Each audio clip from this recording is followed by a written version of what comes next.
Hello，大家好，呢度係楊屋道街市出面嘅鋪頭嚟嘅。咁呢個菜檔呢，我就見到有啲魚腥草，咁就6蚊一紮，咁我就買咗一紮啦。咁魚腥草呢，本身就係有魚腥草素啦，咁係對於好多炎症呢都係有療效嘅。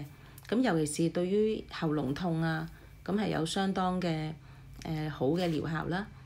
咁青欖呢，就係潤肺止咳、生津同埋清熱解毒嘅。咁啲乾百合，咁又係有潤肺啦、生津嘅作用啦。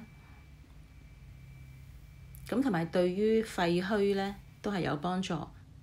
咁龍脷葉呢，呢度就買咗1兩。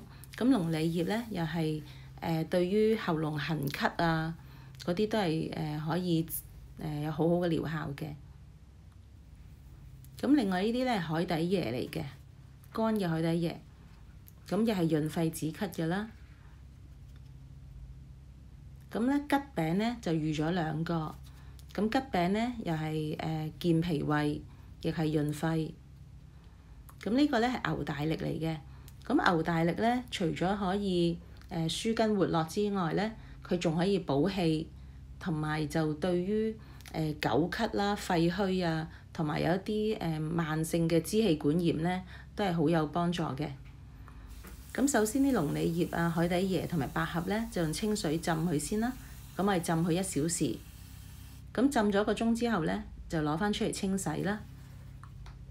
咁嗰啲葉呢，就要分開，因為要捽乾淨啲嘅。咁其他海底椰同百合呢，就沖洗下佢就得㗎啦。咁呢隻牛大力呢，咁都係沖洗下佢都 OK 㗎啦，因為佢都本身呢都會係同你刨好皮呢，同埋整得好乾淨㗎啦。咁啊龍脷葉呢，我哋就捽下佢啦，咁啊睇下會唔會有啲泥沙咁黐住。咁另外呢，佢有啲好似枯黃咗啊嗰啲咁嘅部分呢，我就會搣咗佢啦。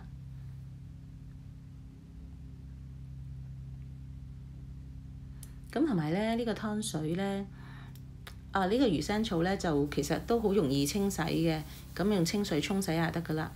咁同埋我就係想講呢，就係而家呢啲湯水呢，通常都係俾熱咳嘅人飲嘅。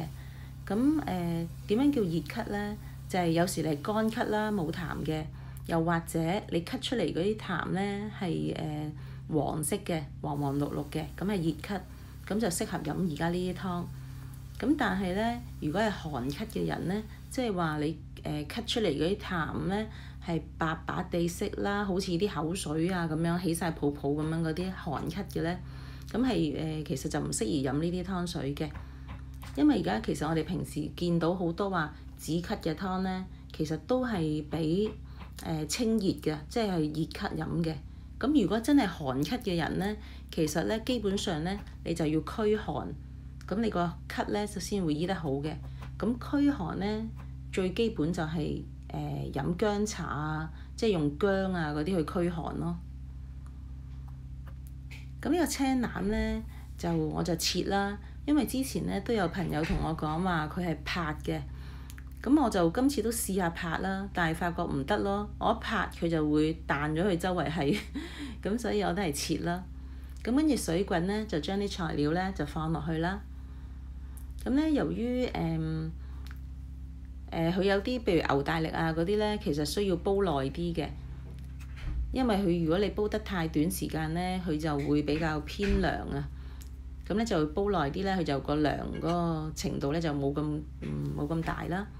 咁所以呢，我就水滾咗之後呢，我就會轉細火啦，跟住就煲咗佢個半鐘。咁煲完之後呢，就可以飲得㗎啦。咁呢個湯呢，就係清清甜甜咁樣嘅。咁但係如果你覺得唔夠甜呢，其實你可以加返少少冰糖啊，或者再加多少少桔餅啊，咁都 OK 嘅。咁如果中意有條片嘅，就 like、share 同埋 subscribe 我 channel 啦。咁同埋喺我片下面呢，都有紅色訂閱嗰個位置嘅。咁撳埋隔離個鐘仔啦，選擇全部，咁啊訂閱成功㗎啦。咁係費用全免嘅。咁如果中意有條片，仲可以 like 埋佢添。咁我哋下次再見啦，拜拜。